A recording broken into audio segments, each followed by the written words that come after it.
Welcome back to channel Progressive Football. Manchester United berhasil mencuri 3 poin dari kandangnya Crystal Palace. Bagaimana sang pelatih Ruben Amorim meracik taktik di pertandingan ini? Sekarang kita bahas bagaimana taktik apa yang diterapkan oleh Ruben Amorim, yaitu dengan formasi 3-4-2-1, yang mana ini menjadi formasi andalannya Ruben Amorim ketika bertandang ke kandangnya Crystal Palace. Begitu juga tim tamu menggunakan formasi 3-4-2-1 sama. Namun ini yang menariknya, Amad Diallo kembali ke posisi idealnya, yang mana yang sebelumnya dipasang sebagai attack midfielder bersama Mbeumo, tetapi ketika Mason Mount main mendampingin Mbeumo, lalu Amad Diallo kembali ke posisi aslinya, yang mana ini posisi yang efektif ketika Amad Diallo lebih leluasa untuk menusuk dan switch possession dengan Mbeumo. Ini menjadi andalannya setan merah Manchester United ketika menusuk atau menyerang ke pertahanan lawan. Kombinasi Mbeumo dan Amad Diallo ini lebih efektif ketika mereka berada di satu sisi yang sama, yaitu di sektor kanan. Dan namun sayangnya di sini Lerioro di menit ke-36 melakukan kesalahan ketika melakukan pelanggaran kepada Mateta, striker Crystal Palace, dan berakibat penalti untuk Crystal Palace. Dan ini bukan menjadi angin buruk lah untuk Manchester United. Karena apa? Ketika jeda babak pertama, Ruben Amorim melakukan evaluasi bersama asistennya. Ini terlihat sekali di ruang ganti melakukan evaluasi apa yang salah dari pertahanan Manchester United. Yang mana di sini ketika bertahan, Amad Diallo terlalu maju dan Casemiro telat menutup. Seharusnya Casemiro di sini bisa menutup pergerakan Wharton dan Kamada.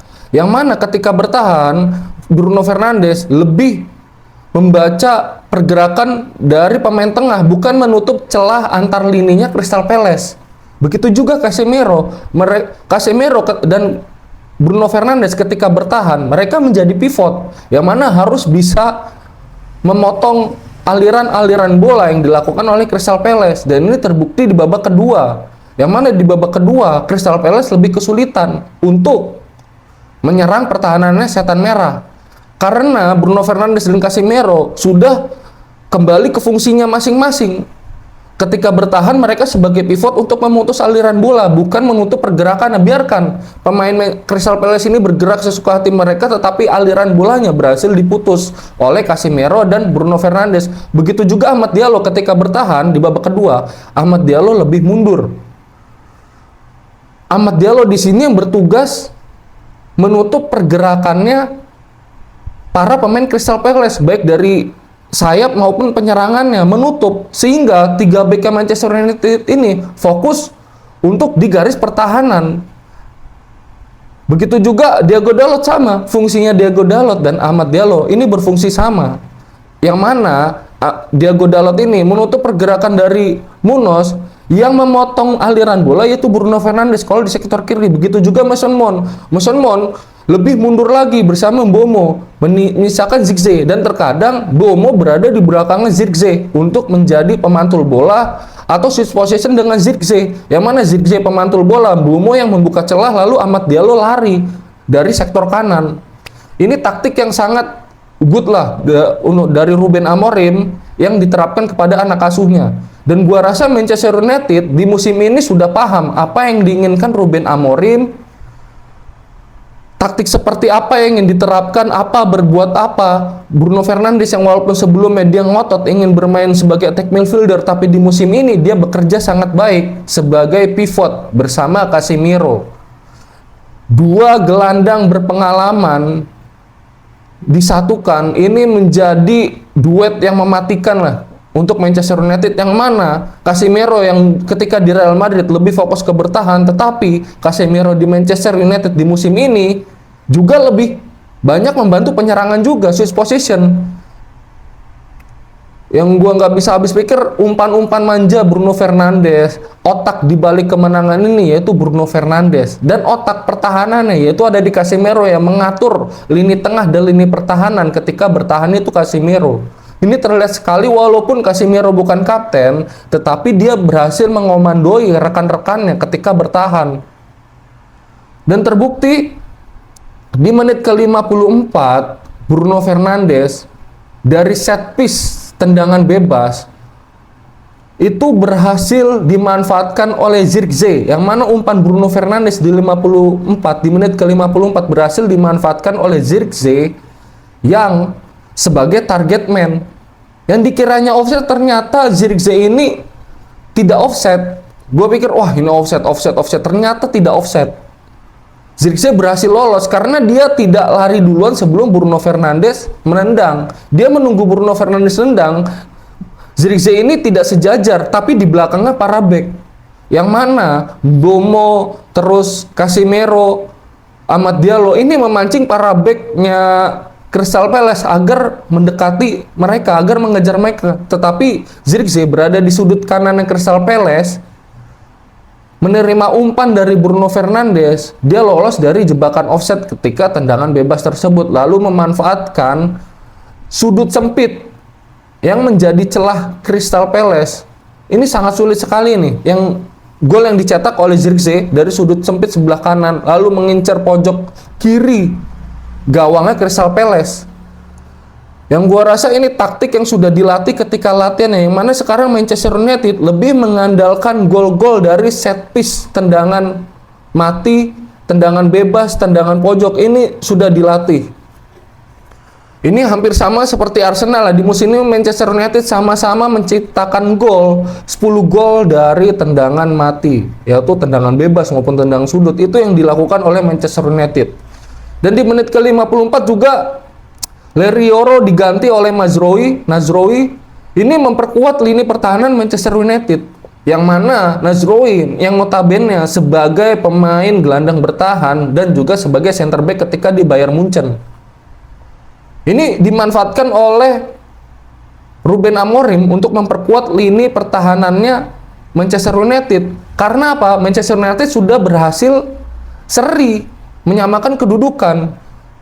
Dan celah itu bisa diketahui oleh Ruben Amorim beserta asistennya bahwa Larry Yoro ini sangat rawan ketika melakukan pertahanan. Sangat lemah dia. Larry Yoro ini telat membaca permainan, reading game-nya masih kurang lah karena kurangnya pengalaman. Dan terpaksa siapa lagi yang mau dipasang kalau bukan Larry Yoro? Karena Harry Maguire sedang cedera. Dan ini masuknya Nazrowi menjadi angin segar ya. Menjadi angin segar untuk para pemain Manchester United lainnya bisa memperkuat. Karena apa? Terlihat sekali Mazraoui ketika masuk di babak kedua di menit ke-54. Ini kita bahas sepanjang babak kedua ya. Sepanjang babak kedua, apa yang dilakukan Nazrowi membaca pergerakan, bahkan ketika Casemiro dilewati, Nazrowi berhasil merebut bola, memotong pergerakan dari pemain Crystal Palace, yaitu Pino dan Mateta. Ini sulit ketika Mazraoui masuk. Pergerakannya terkunci. Ini dari segi pengalaman nih, ya bisa berbicara lah pengalamannya Nazrowi ini ketika di Bayern Munchen. Dia sebagai gelandang bertahan, yaitu perusak permainan lawan, ini berfungsi. Yang mana Matthijs de Ligt juga seperti itu. Matthijs de Ligt dan Nazrowi ini pernah bekerja sama di Bayern Munchen. Dua back berpengalaman di Manchester United. Namun sayangnya Luke Shaw yang notabene sebagai sayap kiri atau back kiri ini kurang efektif ketika melakukan pertahanan. Untungnya saja Matthijs de Ligt dan Casemiro berhasil mengintercept lah, berhasil menjadi second line-nya Luke Shaw ketika dilewati.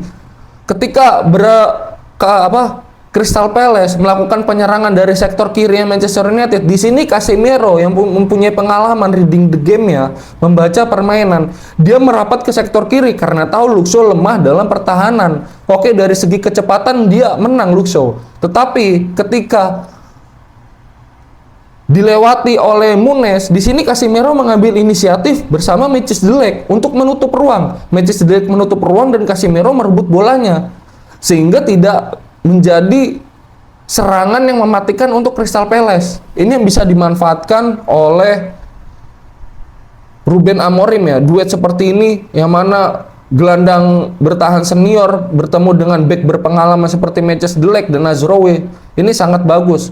Yang mana walaupun Ruben Amorim dikritik dengan formasinya terus melakukan 3-4-2-1, melakukan memasang 3 bek sekaligus, Ruben Amorim tetap memasang tersebut walaupun dikritik oleh para fans, para petingginya, dan terbukti musim ini berhasil. Para pemainnya sudah paham apa yang diinginkan oleh Ruben Amorim.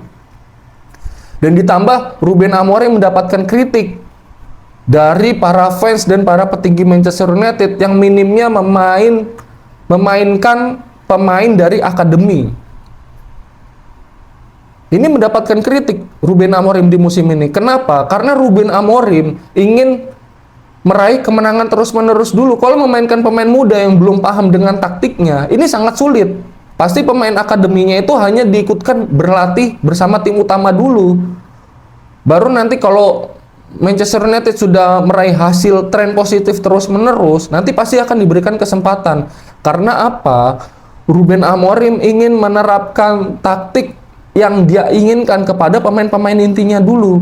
Kalau nanti pemain akademi masuk, ini akan sangat rawan. Ada satu pemain yang tidak mengerti dari taktiknya Ruben Amorim, ini akan menjadi bumerang bagi tim Manchester United yang sedang mengincar kemenangan terus-menerus. Ini lagi ada progresnya nih, jangan diganggu dulu lah. Kita percayakan dulu kepada Ruben Amorim. Para fans harap bersabar, para petinggi Manchester United harus bersabar juga. Lihat, ini Manchester United lagi ada progresnya, naik terus ini. Walaupun sebelumnya kalah dan sekarang berada di peringkat ke-7 dari pertandingan ini. Apa hasil dari pertandingan ini berada di peringkat ke-7? Ini merupakan tren positif yang mana Manchester United dari 13 pertandingan berhasil mengumpulkan 21 poin dari 6 kemenangan, 3 hasil seri dan 4 kekalahan. Ini jangan diganggu dulu lah oleh para fans-fansnya. Biarkan Ruben Amorim bekerja sama seperti Arteta di musim-musim awalnya, yang mana Arteta dengan Arsenal itu finish di posisi 14 di musim pertamanya. Dan mulai musim-musim berikutnya mulai merangkak naik. Begitupun juga Ruben Amorim, walaupun musim lalu finishnya tidak berada di papan tengah 10 besar, tetapi di musim ini Manchester United berhasil merangkak ya. Dari 13 pertandingan, Manchester United berhasil finish di peringkat 7 dari 13 pekan ini. Dan ini jangan diganggu dulu. Kalau kalian pecinta Manchester United, beri kesempatan untuk Ruben Amorim. Gue yakin nih Ruben Amorim bersama anak asuhnya di musim ini ingin memperbaiki nama Manchester United di kancah Premier League, bahkan di Liga Eropa. Kalau misalkan Manchester United berhasil finish di 4 besar, nggak usah 4 besar lah, di 6 besar, the Big Six, berhasil finish di the Big Six, ini akan bermain di Liga Eropa seperti musim lalu. Mungkin musim ini Manchester United tidak bermain di Liga Eropa karena kalah ranking dan di partai final kalah dengan Tottenham Hotspur. Ini seharusnya menjadi angin segar ya untuk Manchester United. Fans-fansnya harus bersabar. Terus juga ini Ruben Amorim lagi mencari 11 pemain idealnya. Karena apa? Yang ideal sebagai striker bukan Zirkzee tetapi Benjamin Sesko cedera. Namun Zirkzee bisa memanfaatkan kepercayaan yang diberikan oleh Ruben Amorim. Begitu juga ditambah masuknya Lisandro Martinez di menit ke-62 menjadi angin segar untuk para Manchester United, karena bek berkaki kidal ini sudah kembali. Ini yang dibutuhkan Manchester United ketika ada bek kidal bermain di center back sebelah kiri. Dan Luke Shaw bisa kembali di sektor sayap kirinya atau bek kirinya menggantikan Diogo Dalot, karena Luke Shaw lebih tajam ketika menyerang ditimbang Diogo Dalot berada di sektor kiri. Dan ini menjadi unda-undi untuk Amad Diallo dan Diogo Dalot memperebutkan posisinya di sektor sayap kanan. Oke, jadi itu saja analisa pertandingan antara Manchester United yang bertandang ke Crystal Palace. Gua harap Manchester United bisa menangkak naik terus, memberikan tren positif ya, bermain di away maupun di kandangnya itu sama tetap meraih hasil positif. Gua Iqbal dari Progressive Football dan ciao.